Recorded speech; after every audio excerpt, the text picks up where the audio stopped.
Hi everybody, Zach here for another episode of our flagship program, The Spideydude Experience. This episode is brought to you by our loyal patrons over at patreon.com/Spideydude Network. Pledge today and get both early access to content on the main channel, as well as entirely exclusive content, like brand new shows and commentaries for old Spidey stuff, including commentaries for the MTV series, for example, as well as the video editions for Voices from the Eyrie Gargoyles Podcast. And our Patreon first show focused on the Krakoan era of X-Men. We also want to encourage you to check out our other programs that are all available on Audio Edition. These are all over on Spideydude.com, and they're available on your favorite podcasting app. Shows like Clone Saga Chronicles, the show that started this entire network, Spectacular Radio, Spectacular Sal Buscema era podcast, Amazing Spider-Man Classics, the Slot Symposium, and the sister program on this channel, Make Mine Mayday. As always, be sure to hit the like button. It really does help us big time in the algorithm. And additionally, if you have topics you'd like to cover on a live show or in a recorded medium, make sure to leave a comment down below the description or shoot us an email at SpideyDudeRadioNetwork@gmail.com. Finally, make sure to join our community. Be alerted to all new updates by hitting that subscribe button and clicking on the bell. But to be clear, your viewership is more than enough for us. And if you want to hang out with us off YouTube, you can always go to our Discord, where we have all sorts of fun stuff, or you can join us on our social medias and follow us there. All the links are down in the description below. As always, we want to be making some references to visual aids and or live comments. If you're an audio listener, pay that no mind, but leave that 5-star review for us. Any and all feedback we will read on future episodes. Thank you, and without further ado, let's get rolling with this episode of the Spideydude Experience. And welcome, everybody, to another episode of the Spideydude Experience. I am your friendly neighborhood webmaster of Spidey-Dude.com and host of the program, Zach Joyner. And this time I am joined by the man who creates the lovely graphics that you see on your screen if you're watching us live on YouTube, Mr. Neil Bogenrieder. Hello, Neil. Hello, Zach. I'm happy to be on our NPR spinoff show. Yes. So here we are at we're going to be talking about Spectacular Spider-Man today, and as always, we like to bring in a certain guest hailing from the great state of California. His name's Adam. Hello, Adam. Hello, Zach. I'm happy to be here tonight with you, Neil, and everyone else. I feel the love in this Chili's tonight. Yep. And if we're talking about Spectacular Spider-Man, we got to be talking about a certain person named Greg. Hello, Greg. Do I have to keep staring at this lizard image all night? I can't see anyone's faces. Yes. Yes. Right. This will be our thumbnail for the whole night. You will not see our faces. You will only see Lizard. Damn. And Lizard will stare back at you. Yeah. Hey, and speaking of, look at me. I look like a human being again after last night. Yeah, for those that are audio listeners, we did a special Funsies edition here on the channel. Go listen to it. It's going straight to it's going only to YouTube. Wait, are we talking about the Transformers stream? Or Yeah. Okay. That's what I was referring to. So go to our YouTube page, youtube.com/Spideydude Radio Network, to get all the fun type of shenanigans. And you can see me looking like I have one foot in the grave. Yep, and you can hear us discuss the remarkable ability to swindle people in Patrick Lee.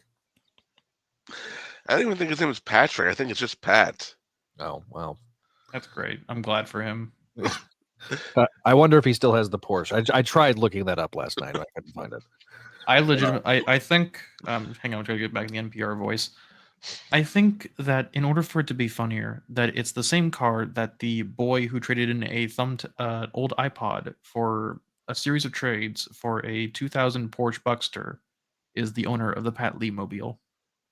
Yes. Now we have comments in the comments section already. Hello, Ashley. Welcome to our NPR review here on the Spidey Radio Network. And you're walking. If you don't do the bit, we will kill you. But Vinkman says that Greg may have been sick, but he certainly was on fire last night. You see, it's because they said I look like Gollum, and clearly I fell into Mount Doom already while I was podcasting. It looked like the Golems. Yes, it was precious. It was so good last night. It was. It was wonderful. In all seriousness, It was absolutely fabulous. All right. So tonight we are going to be talking about Spectacular Spider-Man number 14. Spectacular. Is there any news we want to spectacular. react to? Bogenrieder, do we have any news that we want to? No. If you go on Twitch, though, there is a drop from Marvel Rivals for a free Namor skin, emote, and nameplate. So if you're a Marvel Rivals boy who wants the free Namor skin, go to Twitch and look for affiliate channels. Also, the preview pages, I'm going to be putting them up on Spideydude.com for the Free Comic Book Day. Miles Morales incursion storyline is going to Into the Ultimate Universe is going to be up on the Spideydude website. We kind of did we do Ultimate last night before we went into the actual discussion of the book? I don't know if we did. The short and sweet is we can finally say Scarlet Witch and Quicksilver Ultimate versions without having to talk about the implication. So yeah, of Molarisms. Yeah, Game of Thrones-isms, Cersei and Jaime-isms. Yeah. That's probably even just as appropriate. At least I hope so. God, I Did you hope shoot so. her face, Neil? Yes, I did. That's also news. We have to talk about that. It looks We very talked about it nice. before the show started. We talked about it before the show started. I don't want to talk about it anymore. Yeah, Well, I wasn't here. I'm sorry. yeah, and I got redder because I decided to go to the aquarium today with my daughter, and they have a outdoor amusement park area in the downtown aquarium in Houston, and I'm a little redder, and now everybody is wagging their finger at me except for Adam. Thank you, Adam, for not. So I'm not jumping on your bandwagon. Adam's like, I'm a real person. I'm not a follower. I'm a leader. You just need to be like me and like carry a little like goth umbrella around outside so you don't get tan. Is that a Yeah. is that a parasol? It is. Okay. Yep. So, but yeah, we will. Sunscreen and a parasol. We'll have the preview up for the pre-comic book day shortly. Other than that, the Marvel. Send Buy it this to on me Free and I'll- Comic Book Day. I mean, pick it up for free on Free Comic Book Day. Oh, look at that! He's got a copy of Demona, the Gargoyles Demona comic. Yes. So, hey, thanks to Dynamite Entertainment for being as generous as they are. So, thank you to them. They've been very generous concerning the Gargoyles comics. So, if you have not already read the Gargoyles comics, you should. They are extremely good. And the Marvel Rivals, there's going to be some Marvel Rivals variant covers, speaking of, and the Marvel swimsuit specials coming back. Yeah, so we're a civilized society again. We finally have the Marvel swimsuit issue coming back. Society is healing. Yeah. The one part of it that is healing. The one part. Yeah, that's the only part where you get you get civilizational collapse, and all you get is the Marvel swimsuit issue. Yeah. So we've also seen some of the variant covers for Ultimate Spider-Man Incursion, which kind of slap. More Doctor Doom nonsense. Sorry, I'm watching Josh dress as the Easter Bunny on Facebook Shorts. So Yeah, our friend Josh couldn't be on tonight, but he will try to be on when his schedule allows. Is this Doctor Doom event any good? I'm a big fan of Doom, but I just can't bring myself to go and look at this thing. It's fine. The main event isn't really good. It's got some of the worst RB Silva art I've ever seen. Oh, boy. But the tie-in stuff has been pretty good so far. If you don't count 8 Deaths of Spider-Man, which is kind of like a lead into that. Oh. Bye, Adam. We lost Adam. I did like I liked the preview I saw of Superior Avengers. I didn't like Doom's Division. What else came out? There's probably a roadmap out there somewhere with like 56 tie-in issues that I don't care to go through. Yeah. Gee, I wonder if Robert Downey Jr. is going to be playing Dr. Doom next summer. Do you think that do you think that by the time Avengers Doomsday comes out, we will see Dr. Doom changed from a Romani man to a conspicuously Robert Downey Jr. looking figure like Iron Man was. Yes. Yeah. They can't help themselves. Well, so they're doing it. if you've seen the set leaks, it looks they're out there. Just so everybody knows, it looks suspiciously like. That's a fake, by the way. I know which one you're talking about. It's fake. Oh, is it fake? Okay, good. It's a fake.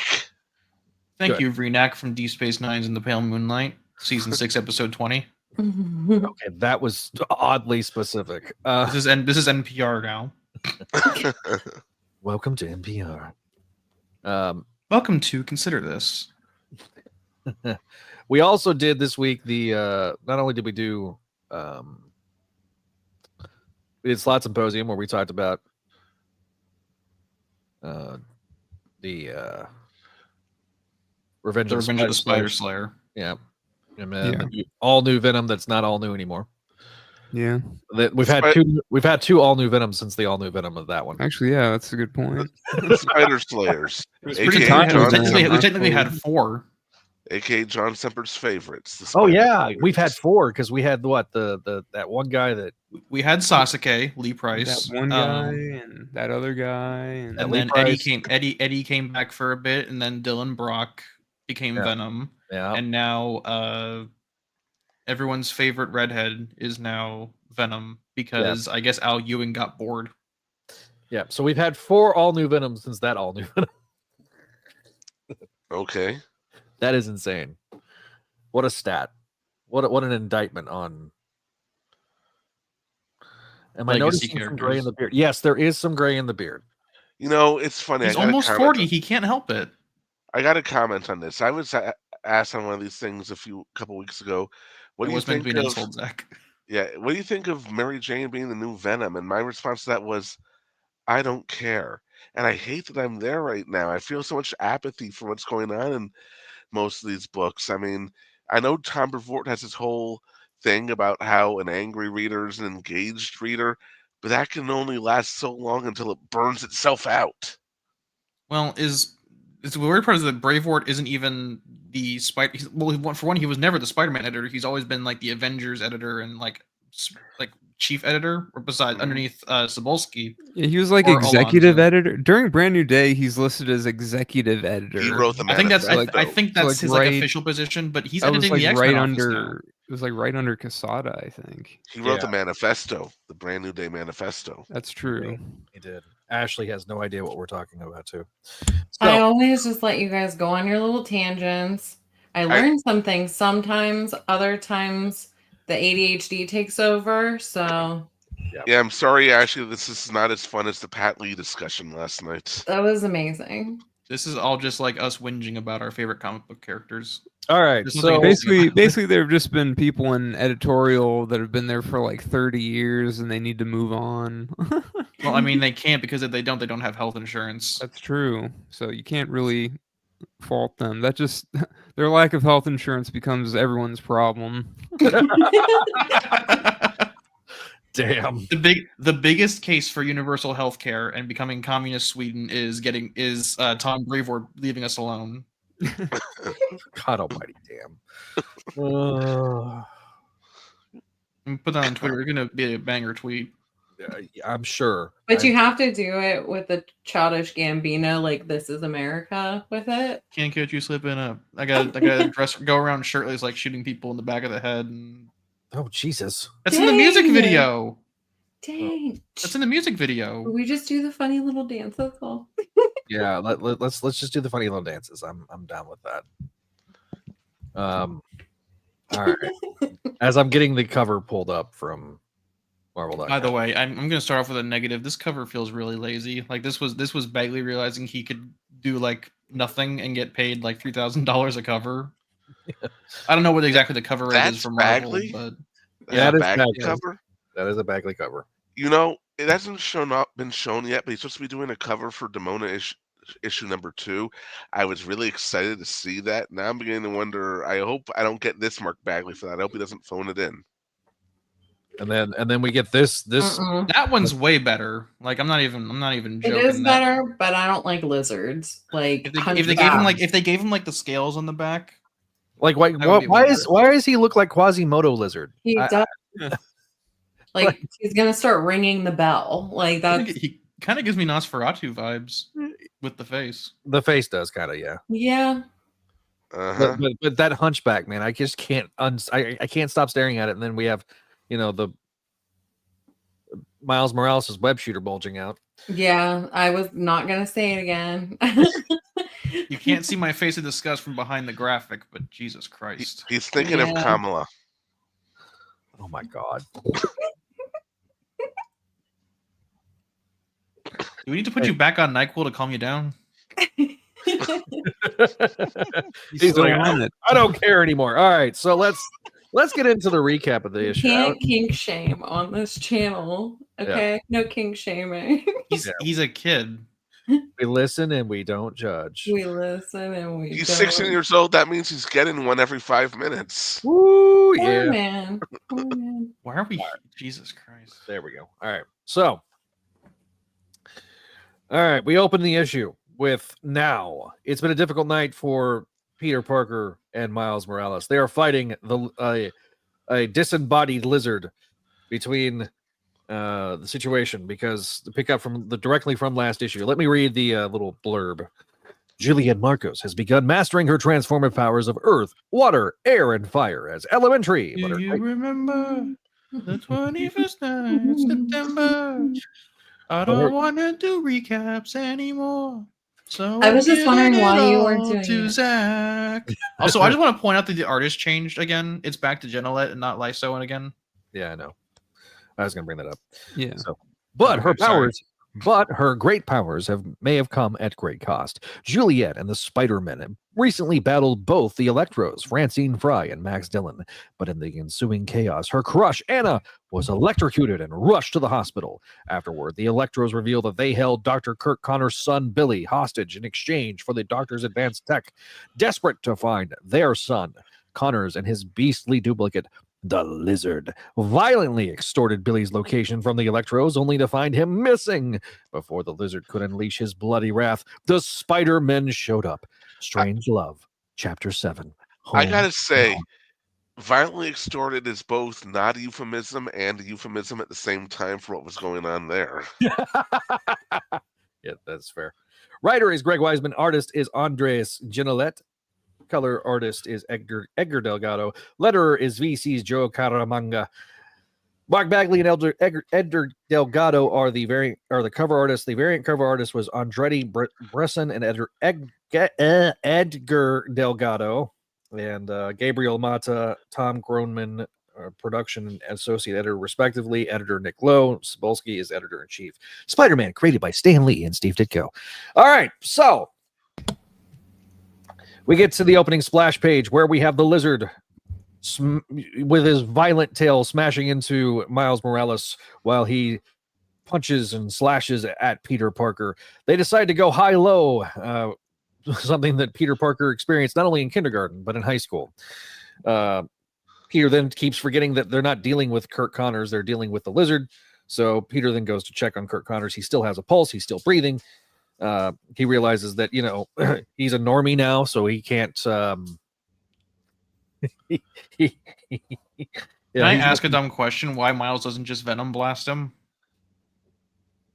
You don't need the Lizard to find Billy. Because plot. So we then cut to Anna, the victim of the electric shock. We have Ricky, is her girlfriend, and they're having a bit of a conversation that she was so afraid and that she's so mad.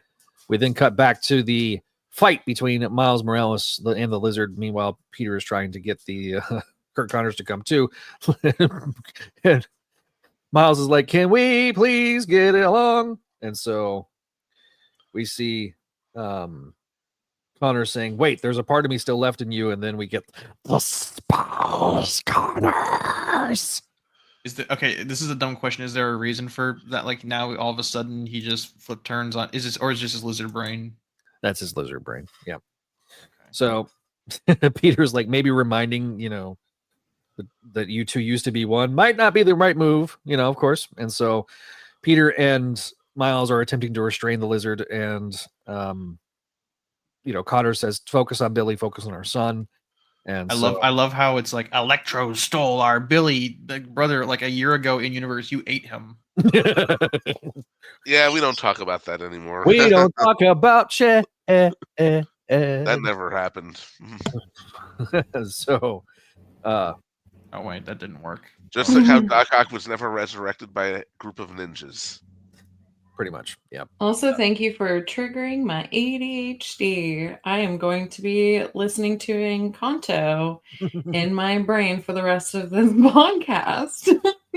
I'm watching TV while we do this. So must slaughter Electros, obviously, and so eventually the three boys talk Lizard down. Lizard said, "Find him or else." We then cut back to Anna having the conversation with the girlfriend, and basically she's kind of going back and forth saying, "You like all the attention that she gives you, Juliet." And she also expressed that she said some things that she regrets to Juliet. So then we cut to Peter and Miles swinging through the city. And when suddenly we get the brothers being yelled at because we have Shift making his reappearance into the title. And the crowd goes wild. I'm so excited he's back. Best character. He's my favorite. So we cut back to the girls having their conversation, and basically, Anna is like, "You have nothing to worry about." They kiss. We get the yippee. So we get the reconciliation. So the nurse is going to kick everybody out in any second, but there are a few folks in the hall waiting to see you. We have King Kong. Kitty. It's the supporting cast. It's the supporting cast, including the spider. I love that they've got the little plush dolls, so that way the Spider-Men are. Why'd they bring those? Like, hey, look at these guys. They let you get electrocuted. Have a doll of them. So we get Shift saying this way, and it turns out Billy escaped.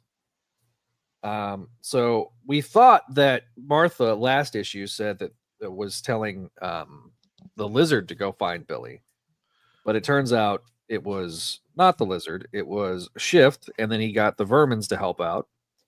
And so after getting the recap from Billy of him leaving and everything like that, we find out that that's how Billy escaped.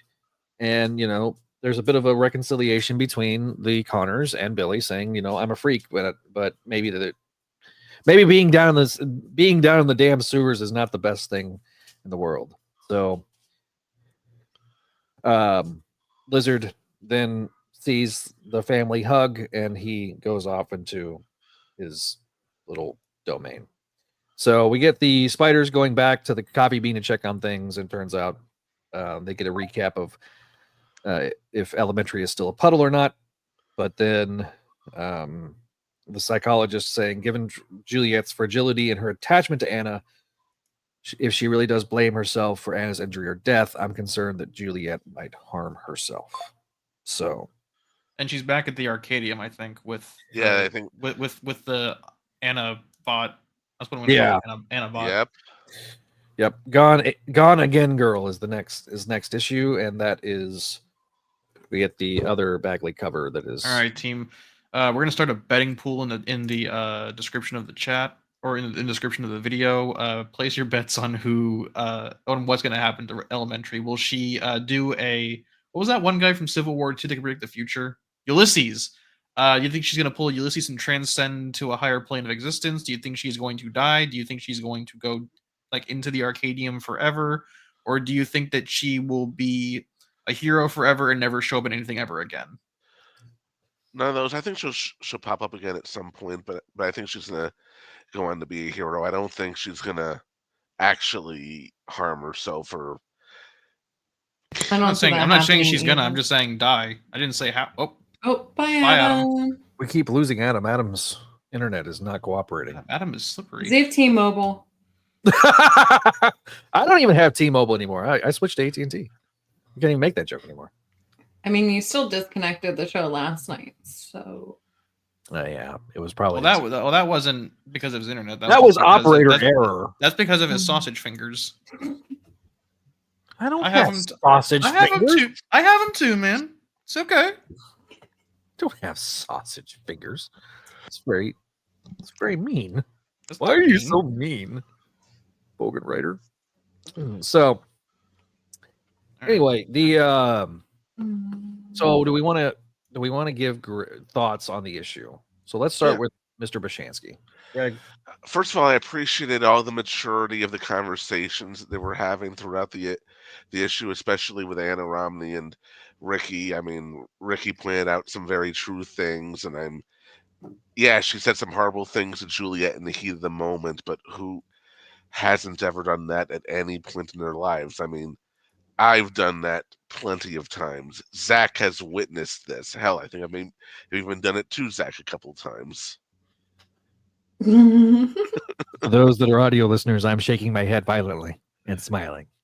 He's nodding. You're not shaking your head, you're nodding. Oh, yeah. You are nodding. So, but then things that said in the heat of the moment, they calmed down. They had it was a very mature, very adult conversation, and I'm actually quite like seeing them come to this point. We'll see where things go next issue, but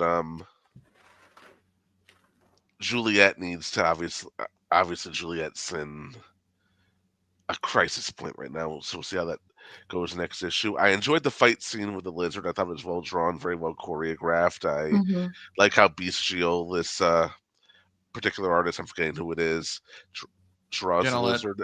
Yeah. It was just it was a fun issue. It was a lot of build up, and I think the payoff was decent. He played fair. You could see the seeds being planted in previous issues, and it was just fun. It was good. I agree. Adam, before we lose you again, what are your thoughts on this issue? I mean, I thought it was all right. I like the lizard fight. I thought it was fairly well paced, but then I don't know, the ending to me felt like, okay, we're winding this down, because it's like, here's the supporting cast and here's the other half of the supporting cast. Here's all dozen members of the supporting cast in this book. No one got any development, but they were here, so we can say they were.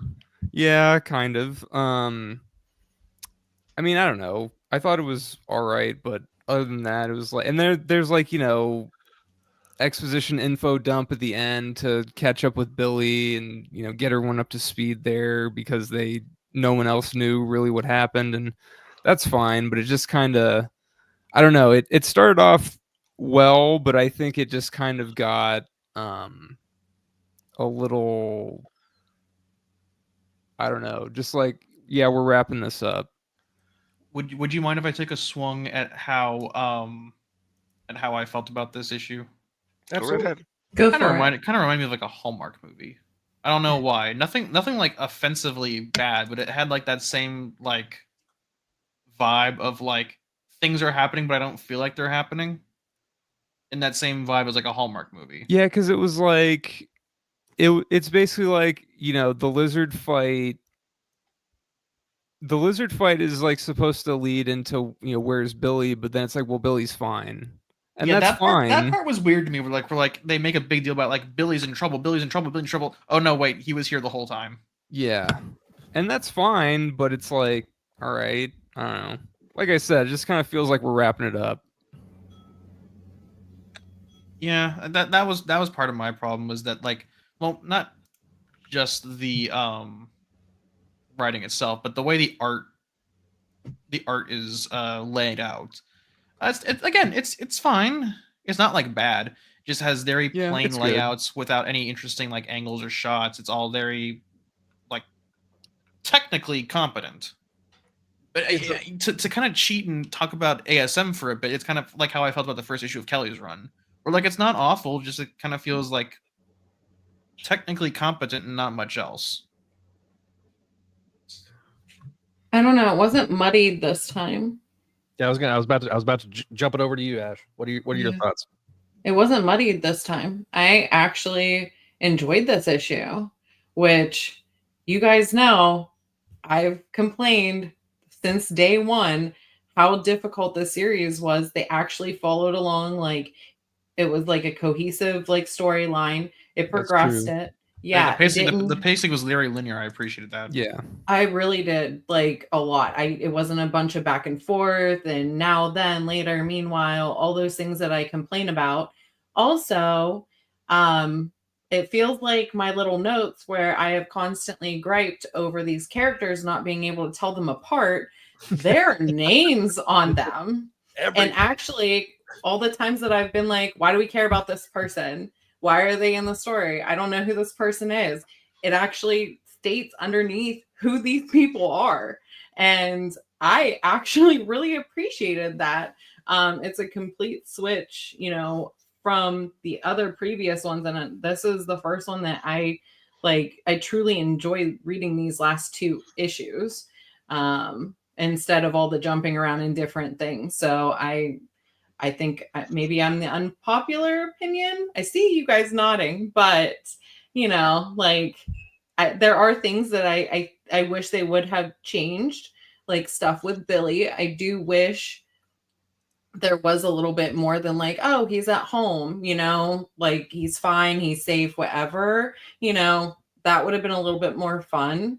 To see maybe how he got from like point A to, you know, point B, or like, you know, leaving there, how he escaped, you know, things of that nature would have been kind of cool. The script is kind of, I think part of the problem, you and I have nailed it by accident actually, is that the book is telling us there's a lot of urgency in finding Billy, but the way the book is paced doesn't feel like there's any urgency. Like there's no like there's no visual weight to like that. Like it would have helped if like there was like a way to show Peter and Miles were like dynamically like, you know, rushing to find Billy instead of just like kind of casually web swinging. And then here's Shift out of nowhere. It was so exciting to solve the plot for us. Well, it just felt like oh, we got to wrap this Billy thing up very quickly. Because I think they're going to get into more pressing things in the next with her Juliet being on her mental last crisis legs, mode. Yeah. So I think it was like, let's get this done and not lose a bunch of time. And like I said, I thoroughly appreciated this, and I didn't feel like my brain was bouncing all over trying to keep stories straight or trying to like follow the, you know, like what was there, because it was just too much. And this one, I actually truly appreciated how, like you said, it was like linear throughout. So, and I appreciate the art too, because it's been muddied, some of those, and I couldn't tell the people apart. But this time, even with the name tags and stuff, which I truly loved, and it really did, you know, help, because I mean, it's hard to keep all these people straight. So yeah, I feel like this was the way the name tags were just there, like, hey, here's all the characters lined up next to each other with their names, so the reader can know whose name they are. I think it's Weisman trying to do that every comic is someone's first, so here's all of the dozen supporting characters lined up together, so that... I'm not gonna lie, it is a slightly weird, especially when we get to the copy bean of how everybody is like staged. Like everybody's in a half circle already, you know. But I don't know. I don't want to say it's like I don't want to say it's a theater kid thing, but do you think Billy Shakes told them, okay, guys, now when they get here, we need to be in a half circle so we can start the scene? I hope so. I like Billy Shakes. Part of the problem is that everyone there's too much supporting cast, if that makes sense. And like, you know, we've had all these dozen characters. That's a common complaint on a lot of Greg's stuff, and he's aware of that, but he likes to work with casts of thousands. Yeah, but and like I said, okay. On paper, that's not a bad thing. Like it's one of the things that I thought the first couple issues did good, was giving us a bounty of supporting characters. Yeah, but maybe we should have lost some of them. Yeah, then there were too many that are like still here that don't really seem to need to be here anymore. I mean, and then we keep getting Shift. We brought in the Lizard, and we brought in the Electros. It just feels like there's too many moving parts. Oh, and all the guest characters from other books that came in to teach elementary. It just felt like there were too many moving parts, and at some point, like all these characters kind of shifted into the background. And now the book is expecting us to go, what? Whippy! All of the supporting cast characters are back. We even gave them "Hello, my name is" tags. It's Well, going to be interesting for me to read the next issue soon and see how everything connects together, because I know this is definitely like the penultimate episode, like it's the episode before the season finale, type thing. So I get that, but genuinely I enjoyed most of this issue. Mhm. I thought it was really well done. I thought Gillette to me should have been the ongoing artist, in my opinion, of the two. And it's weird because I don't think there was a deadline issue, because Gillette did a decent chunk of Rainbow Rowell's She-Hulk on deadline, and there was no issues with that. So it's just kind of weird that like they kept bouncing between the two. Ever since Ramos left, it's felt very inconsistent, like they've been struggling to find an artist who can make the deadlines on time. I don't know what the deal is with that behind the scenes. Well, maybe we can but ask. Maybe we can I ask think Mr. Weisman next week. I think it's just hard for all artists these days to meet the monthly deadline. Yeah, It's just- without a pretty good lead time, I think. True, Yeah. but it's like they're bouncing between. They had two artists and they're bouncing in between, so that just felt really weird. And they're not doing Well, any other that's just- projects, that's which just, is the you other know, weird part. That's just because they're like, okay, you guys are going to work on these couple issues together, or like you're going to do half of this, you're going to do half of this, and then you're going to do this one, and then he's going to do that one, and then he's going to do that one, and he's going to do this one. You know, like they're doing the lead time in that way right there. It honestly feels like because Lowe is editing ASM, which is like editing 3 books a month, even though only 2 come out, that you've got all the other ancillaries Spider-Man titles. I think it's some of it has to be delegated, in my opinion, where some of these I think most of the Spider titles are delegated to like sub editors. I don't know their names, but Devin Lewis used to be the editor for ASM, and then he got transferred to the Venom office. And then I don't know if they ever brought in a replacement for Lewis. I have to I check. don't know, because there's no letters page on this. He's got a bunch of I noticed there hasn't been a letters page in like 7 issues or something. Or like 6. They have it's less of a letters page now and more like a creator spotlight page now, which on paper again is fine. Which we got is a little bit on Greg, I wonder if they're still getting letters for the book, because the first like half there were more letters pages than not, and they were getting a fair amount of letters. So I mean, I think it is. I know the sales are still pretty damn good on the book. So yeah, and we also get the one of the ads basically teases what replaces this book, which is the Spider-Man Wolverine team up book. So whoopee! Carrie Andrews, my goat.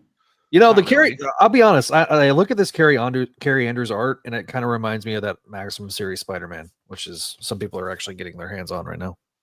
Mm-hmm. But I will say, circling back around, I get where people were coming from with Billy already previously escaping while the Spideys were on their way there, and why that could feel a little bit anticlimactic. And the Electros kind of just ran away off screen, and I guess they just got away with it. And there's not going to be any. Well, there's still one more issue. I'm hoping there is some resolution, but it did feel kind of weird how they just kind of vanished from the book after like being the central villain focus for 4 issues now. Yeah. So it just felt weird, like how they're just they're gone now.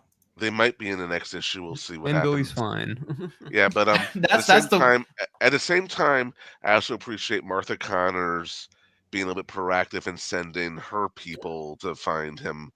Also. Yeah, Martha is at times tends to be just the lady waiting at the house for Kurt to show back up, and in a not drunken stupor, but in a post lizard stupor. You know what I mean? And it's usually her and Billy, or it's her in other cases, because like I remember the 30th anniversary story with the lizard and Billy and stuff. Drawn by Mark Bagley, the cover artist.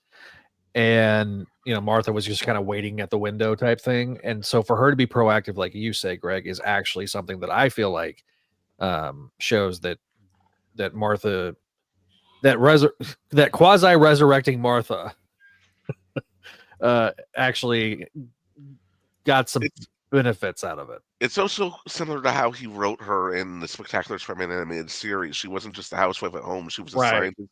She was very proactive there, and one could say she was one also running that lab. Okay, I got a dumb question for you guys. Aside from the idea of like, oh hey, there's a lizard person, that's kind of cool. Is there a reason they haven't taken away the lizard DNA yet from her? Because like Kurt's separated from the lizard via the Spencer plot device. But the reason they were turning to lizards in the first place was to stop the carrion virus during Clone Conspiracy. Yes. Peter stopped that, and Kurt turned him into lizards to stop the cellular breakdown. But Peter sent like a counter signal or whatever. He used the webware plot device to save the day. Yeah. And it feels weird that there's still in some ways it's kind of like how Alfred is still dead in the Batman comics, where it's kind of impressive how long that status quo has remained. Yeah. But in the same vein, it's like this feels like a very easily solvable problem for Martha and Billy to not be lizards anymore, because I don't think they I seem did to think really about like that. Thank you for bringing that up, because that was something that was in my brain, and I was like, oh, maybe they can't for whatever reason, but I think it's where they haven't addressed it yet. Like it's been it's been 8 years. I think if they're going to do it, they're going to do it in like ASM if they're going to do that type of addressing. I think. I mean, this book If anyone addressed cares, Ali Averill though. for the first time in ages. I mean, and she was. Yeah, I'm not pretending this is like a big deal. It's more just something I noticed. Like, you know, Billy is always making a big stink about. I'm sick of being a lizard. I don't want to be a freak. I'm trying to do my best normie 10-year-old voice, but I'm failing. But it's like, why doesn't Kurt just like give? It's Kurt, right? Yeah, it's Kurt. I almost said Kirk. Why doesn't Kurt just give him like, hey Billy, it's the Spencer plot device from the original comics. Step on in, little guy. And then Billy gets turned into a real boy again. I feel like that's somewhat different though. Maybe, I don't know. A little bit. Go ahead, Greg. We should ask Nick Lowe that if we ever get the chance. Yeah, that's true. Adam, what were you saying? Yeah, we're kind of talking over each other. Oh, is he frozen? I think you froze. Oh no! And that face is like, oh man, That is poor Adam. Adam's been struggling this entire night. No, but Gary, you're right that the lizard DNA is how he saved them, but like Peter stopped the carrion signal that broke down their DNA in the first place. Yeah, but I think the lizard DNA was like that was done before the signal breakdown. So, yeah. If I recall the I guess to me it just feels like, you know, to bring a Star Trek reference into a Spider-Man show. It feels like how Data gets the emotion chip in Descent Part 2.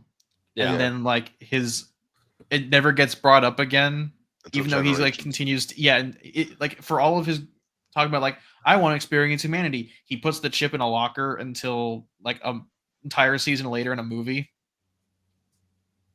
And again, it's not like something that is like offensively like ruining the issue for me. It's more just like now that I'm thinking about it, it's been 8 years. It feels weird that they haven't addressed. They could just fix them. I don't know. Because it's clearly something that bothers Billy. It's not even like a thing where like it's okay we're lizards because we have community where we belong. It's more of like Reed Richards could do it. Hell, I bet Dr. Doom could do it to show he's better than Reed Richards. Yeah, just take him to Latveria and say, hey, Richards thinks he can do it, and then Doom's like hyper fixation on one-upping Reed goes, Richards, I will do it, for I am Doom. And then Billy's a real boy again. Is he equally as annoying though, like as a real boy, or? Yes. It depends on the writer. Depends on who's writing him. Truth be told, has he been the same age for 8 years? Yes. No, he's been very young. He's been a teenager. He's been young again. He's been all over the place. He's been Franklin Richards the entire time of his existence. You get used to it. Yeah, that boy was 13 in the 30th anniversary special, and then he went back down to being an 8-year-old like 10 years later. So know. Kids are annoying. Hey, Yeah, his And whole situation felt like that time I got lost at SeaWorld when I was a little kid. And like I wanted to there go was- home the whole time. I couldn't understand this one. It's like that bit from The Office where they're like doing the presentation. It's like, when I went to Disney World, I couldn't comprehend the beauty. I just wanted to go home. so I got lost at Disneyland or Disney World once. Yeah, no, SeaWorld was mine. That was the only place I got lost. Did And Shamu send you like telepathic directions back to the entrance, or No, so my parents always said if you get lost to go to this like specific like guest relations place.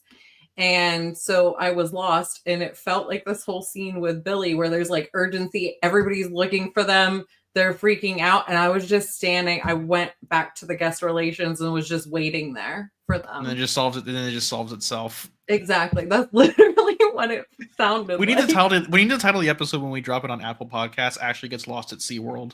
Yes. I followed somebody that looked like my dad. What you got there, Zach?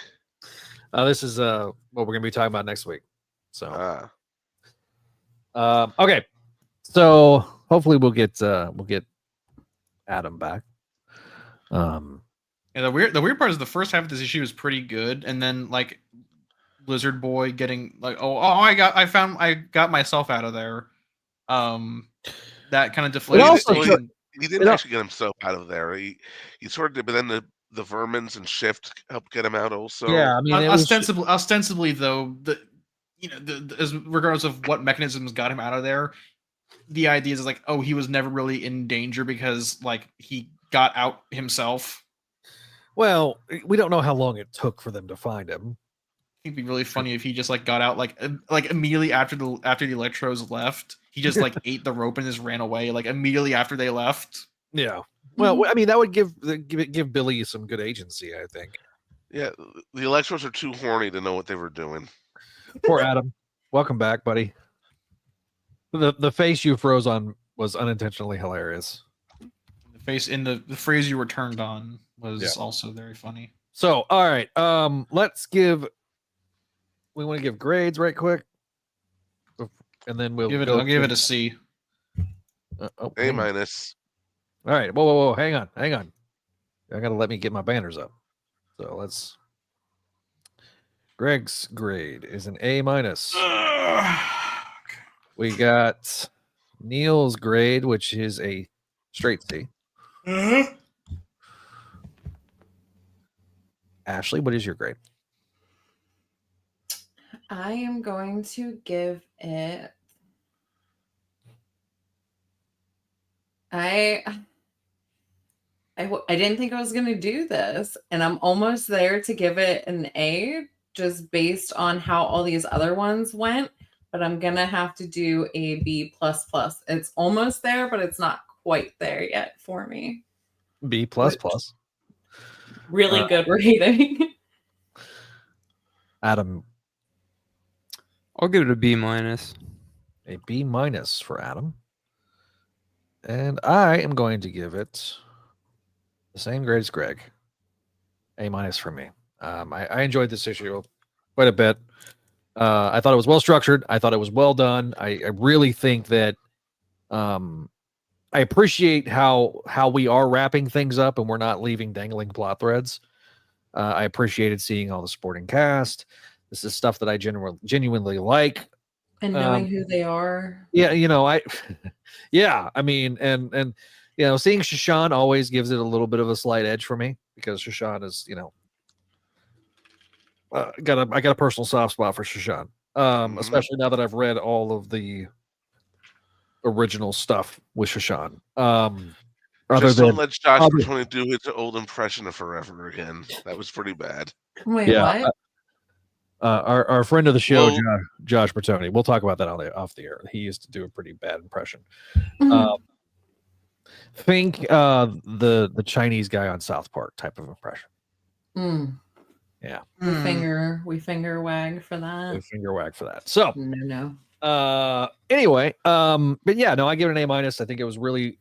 I think the artwork was strong. I like Genelette drawing Spider-Man and Miles. I also like that we got Miles in the classic costume. Yeah. You don't like the vibranium suit? It's okay. It's okay. I feel like it's such a bare bones Spider-Man. It's a Ziggler costume. It's like it's better than the pajama suit, but that is the worst suit that Miles ever wore. It just seems. I don't know that one. It just seems like the easiest Spider-Man suit you can create to me. Like solid color, big spider on the front, the eyes, and that's basically it. Like it's basically the black suit, and there's nothing wrong with that. But I don't know. It's like Miles's costume is. He's got probably one of the best Spider-Man costumes, but they keep wanting to give him a new one, I guess, because like Peter has all these suits, maybe. And they probably want to give him more suits for the game. I don't know, but it also kind of reminds me of this suit. Oh yeah, it does kind of a little, yeah. Which is Blood Spider from the 90s. The worst suit. How is that 90s of him? Yeah, Blood Spider. I was going through his 90s phase right This now. looks like someone's edgy OC that they made in like Shadow the Hedgehog fan creator. But yeah, which was I use guns because I'm edgy. What's hilarious is that we have a certain set of coloring, because this is from the cover of, for those that don't know, Amazing Spider-Man numbers 367.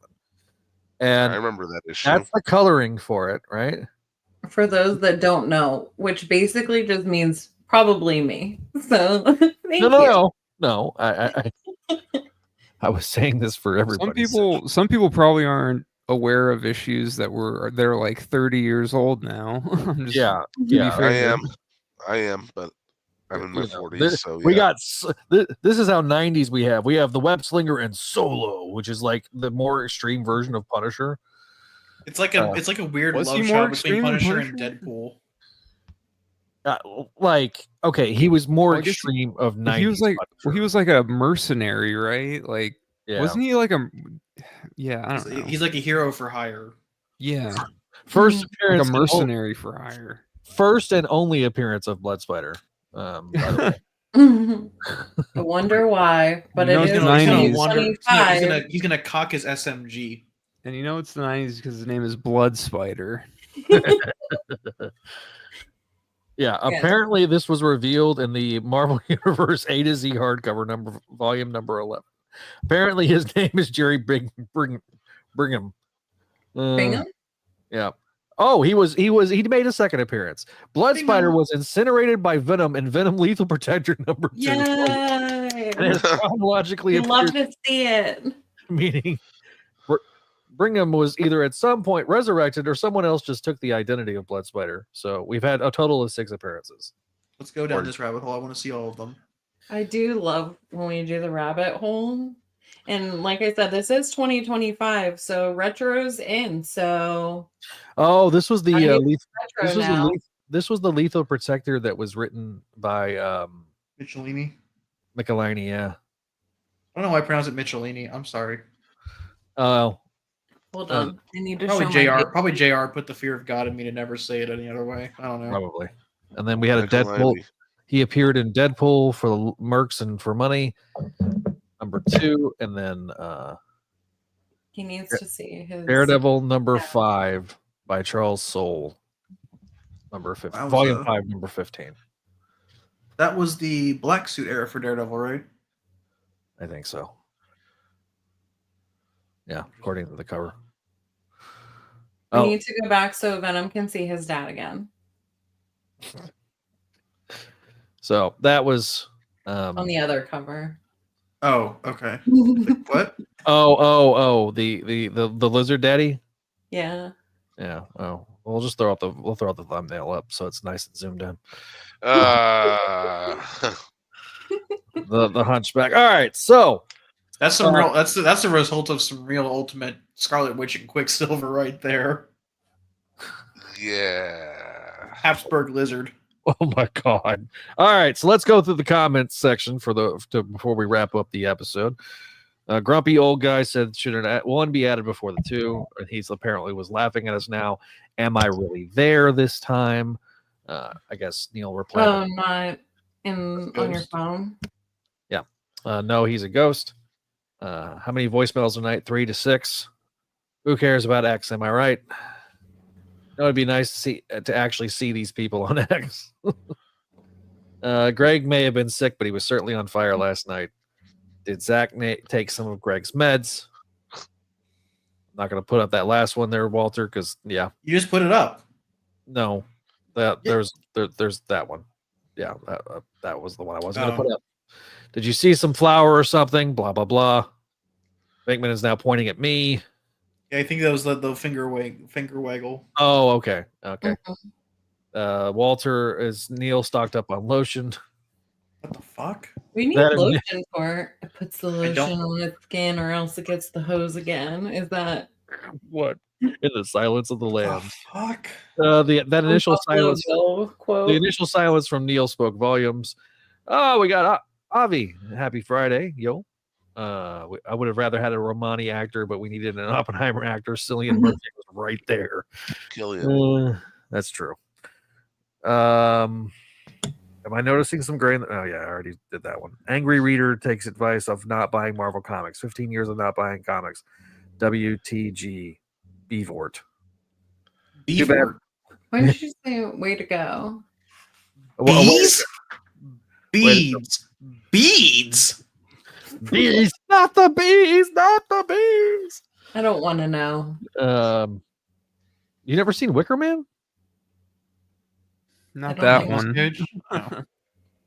Oh, yeah. Too bad that insurance doesn't cover mental. New York sewer water. Where do you think all those pizza greases go? And the part of the lizard shall be played by Gene Simmons. Gene Simmons is more of an asshole. Yeah. Need more growl in that voice for apparently the when I was doing my lizard impression. He asked about WrestleMania. I don't know what that means. That is a bona fide stroke. Is that him telling us we can't feel his right side? Hola, Evan Starr. Gary and the Frozen. Isn't this run ending after issue 15? Yes. Yes. I thought when I finally like it. F in the chat, gang. F in the chat for Ashley. No, we'll do F's in the chat for the run in the next episode. Glad someone enjoyed the issue. That was among some of the earliest issues of ASM that he had read as a kid, meaning the 30th anniversary, Pinkman says. And can we talk about the real topic about me becoming a VTuber? When we're going to get the debut of Jackpot Joyner?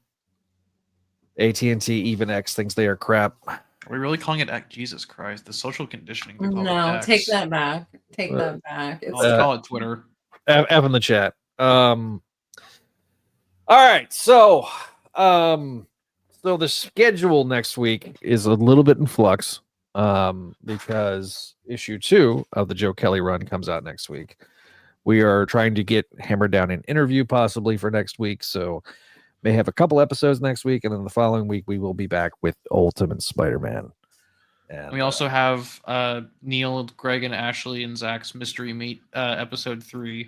And I'm also recording another episode of Voices from the Eyrie next week, so it's going to be a packed week. We are going to be very packed to end out the month of April. I love how last year, I think we should do more podcasts when we're doing one podcast per week on average last year, and now we're doing 50 per week on average this year. Yep. May you live in it. We also need to record Books of X. Jesus. Okay. Yeah, we'll do that before. Oh yeah, I gotta help you with that one too. Yeah, I'll send you a reading list. Me, Ashley, and Neil will be doing Books of X. So we're gonna be very busy the next 10 days. So. Next 10 months, we're gonna be really busy. 10 years. Well, but we're gonna be a little bit less busy because we're next month we won't have Spectacular anymore. Something will take its place, I'm sure. Yeah, that Spider-Man and Wolverine book. I'll make a suggestion after we get off the air, but do we need to talk about it? Studies say no. Yeah, we're gonna finish out Spectacular. We're gonna No, finish I the- meant Wolverine. Oh no, we're probably not doing that. Oh no! I wasn't planning Unless you, the audience, demand it, and then I will not do it, but Zach will do it.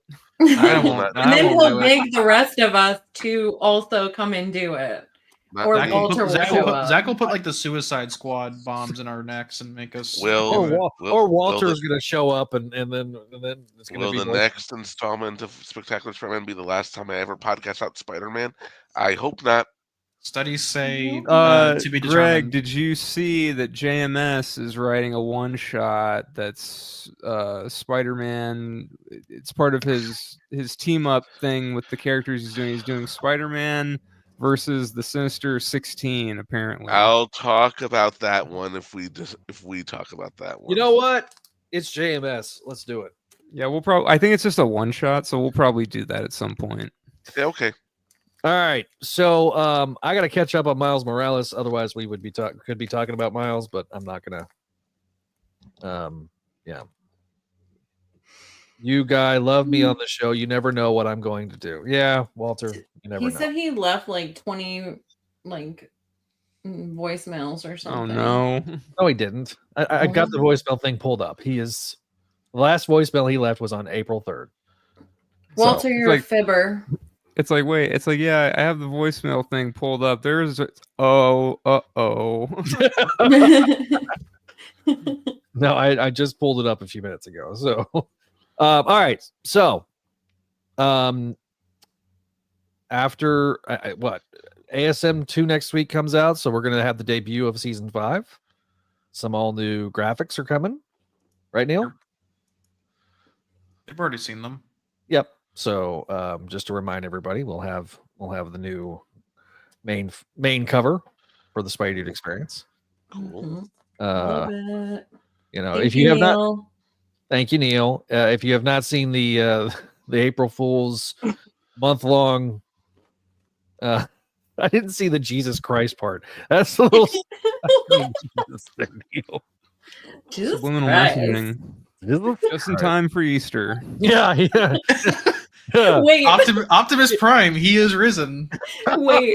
Oh, no. My son asked about this earlier. He said if Easter changes dates every year, he said, how does Jesus know when he was resurrected if it's constantly always changing? And he brought Heaven that calendar. up.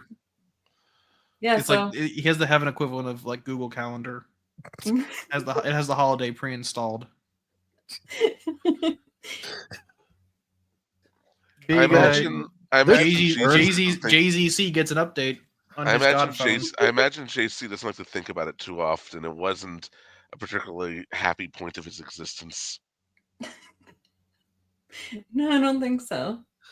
Always look on the bright side of life. Always look on the bright side of life. I love that movie. You gotta know when to hold up. Know when to hold up. Know when to walk away. Know when to run. That's what he's saying. Is he's getting cruiser fighters from. I don't know. Oh my god! Yes, he is. All right, let's go to the Patreon page. And here's the Patreon. Oh, we have our sensational tier patrons: Allison, Cindy, Casey, Doug, Ed, Eric, Georgia, Greg, Janelle, Jessica, Joyce, Catherine, L, Laura Howard, Lump Moose, Master Drammond, Phoenician, RJ, Vanessa, and Vicky. Thank you guys for your support over on the Patreon page as sensational tier patrons. Thanks to also our spectacular patrons, Sarah Petzel and Tara. Sarah and Tara, the Titanic team of Sarah and Tara. We also have the Titanic team of Walter and Venkman as VIPs. Thank you guys for your support as the VIPs. And then on the screen, you see our friendly neighborhood tier. Thank you guys to everybody that donates to our Patreon page, where you get the thing, Books of X, which we're going to be recording soon-ish. Stay tuned for another interview with our good friend Greg Weisman. Greg, tell us what's coming up on Voices. Well, I'm hosting Mark of the Panther next week, and we're recording an episode called Pendragon next week as well. And if you understand the significance of the title Pendragon, you know what that's about.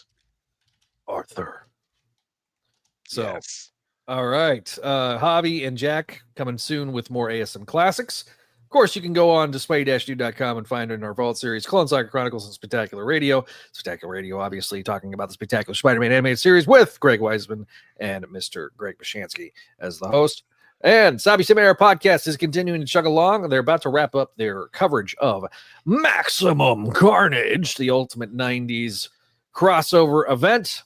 So, also, Make My Mayday will be coming back soon with a new episode as well.